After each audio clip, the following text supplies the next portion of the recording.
Good morning, good afternoon, good evening to each and everyone, especially those at the other side of the world. There is no time and space between us, there is only this present moment, and we are one. We are on diary entry number 1291, and it was September 21, 1937. Having awakened several times during the night, I thank God briefly, but with all my heart, for all the graces He has given to me and to our congregation, and reflected on His great goodness. Nang magising ako ng ilang beses sa gabi, saglit ako nagpasalamat sa Diyos. Ngunit ang buong puso para sa lahat ng biyayang ibinigay niya sa akin at sa aming kongregasyon, pinagnilayan ko ang kanyang dakilang kabutihan. Sa 3 a.m. and also those who are in Facebook Live, siguro lahat kayo ay yung madalas nang nagigising sa gabi.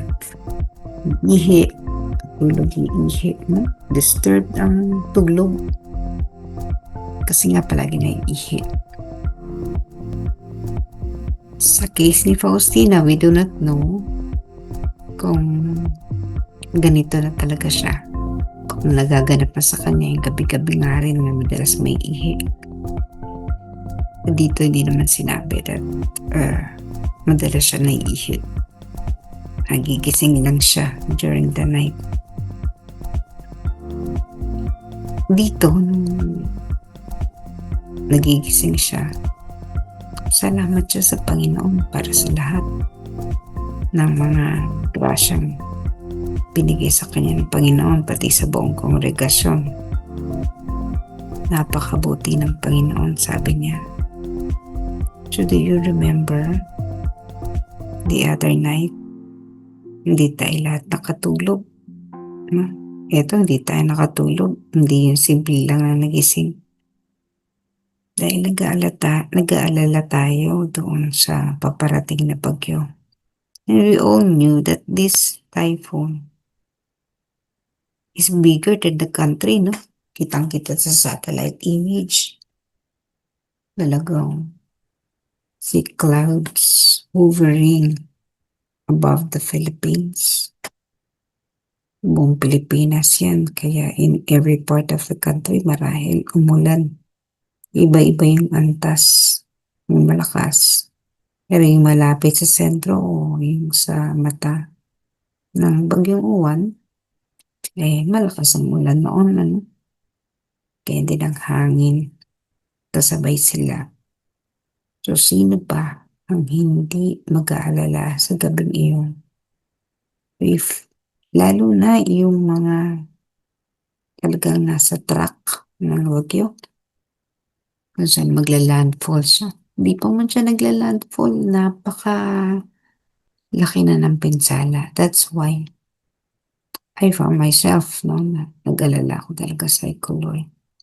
Mahina lang naman pang ulan sa amin, halos parang yung lang talaga, yung hindi talaga bagyo ang although we were in, our signal was raised into number 3, even 4 pa yata. Pero ang ulan, ang hangin, hindi naman ganun kalakas sa amin. But for all those, napakarami, no?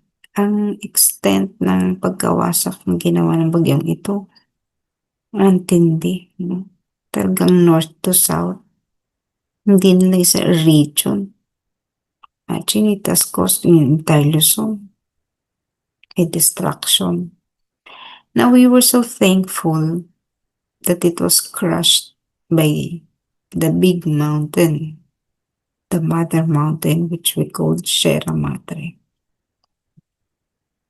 So, makikita din, no? Thanks again to technology.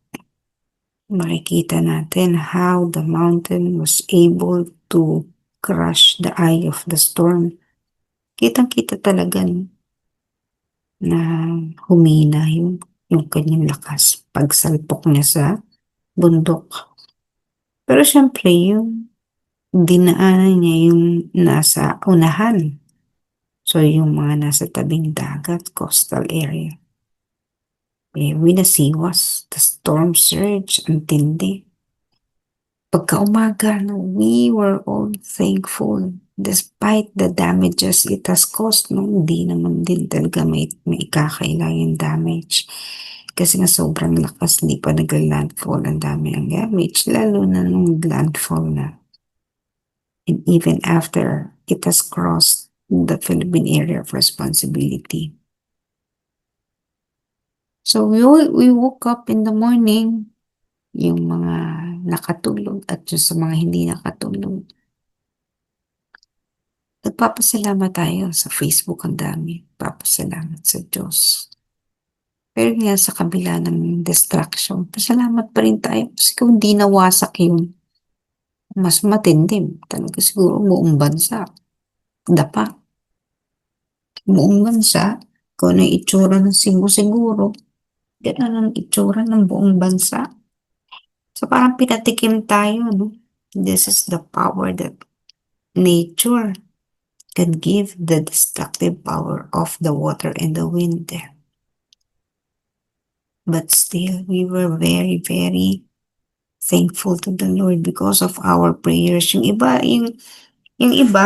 they only attributed this to the mountain, to Sierra Madre. Pero, maraming beses na tayo dinaanan ng bagyo. Pero iba ngayon, iba rin yung level ng pananalangin natin.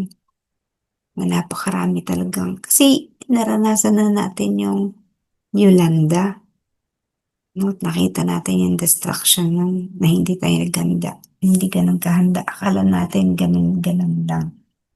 But when it struck the eastern coast ng Visayas, talagang wasak.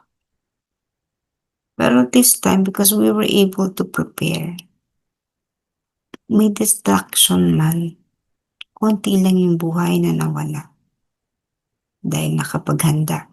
Pero pangalawa, at higit sa lahat, napakarami ang nanalangin. Napakarami ang nagtiwala. Humingi ng awa sa Diyos at nagtiwala sa Diyos. Iligtas mo po kami.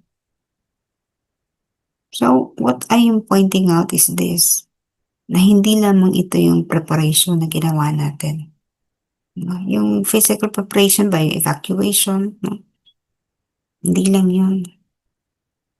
Pangalawa ay yung kalikasan. Siyempre, higit sa lahat. Yung kalikasan na kung aalagaan natin, ay ililigtas at magiging kaisa natin sa lahat ng laban. Sa mga kalamidad, no? Nakita natin yung role ng ating mga kabundukan sa pagsanggalang sa atin, shielding us from the destruction caused by storms. Kaya bigyan tumaas yung awareness ng bawat isa ng maraming tao doon sa pangangalaga sa kalikasan. So matagal na yung mga tao dito, halimbawa sa Sierra Madre, ay nagtataas ng boses nila, raising their voices to please save Sierra Madre mula sa illegal logging, quarrying, no? Tapos yung if you're familiar with Kaliwa Dam sa Infanta area, sa doon, ano? The diocese is very active in it.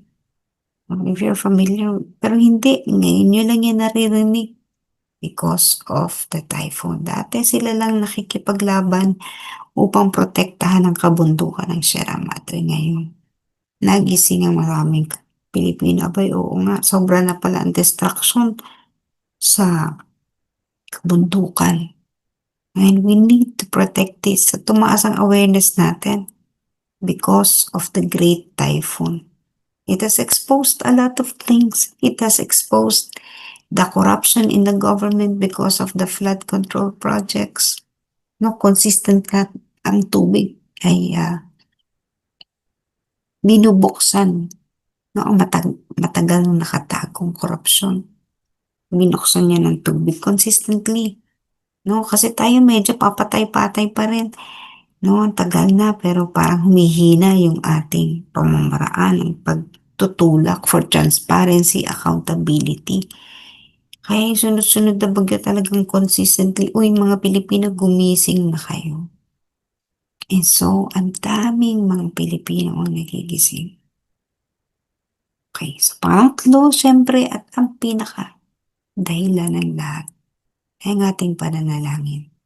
The divine mercy once again proved na katulad ng karanasan ni Faustina noong dinalaw sila ng malaking bagyo, no, nanalangin siya ng chaplet, yun din ang ginawa natin.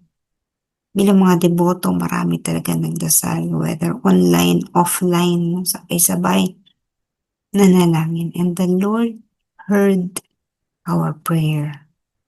No, kaya ang bilis, hindi nagtagal. Di ba? Merong mga typhoon, ilang araw na hindi pa tapos. Pero this one, talagang dumaan lang siya. So, ganun din, nagpapasalamat tayo sa Panginoon for all the graces He has given to us, Filipinos. No, hindi rin tayo napagkatulog noon at sa ating pagiging gising ay naramdaman natin, naranasan natin ang awa ng Diyos. Sana palaging ganun. No, hindi lang sa panahon na meron tayong mga ah, unos sa buhay, kundi palagi na tayo ay nagpapasalamat sa kabutihan ng Diyos.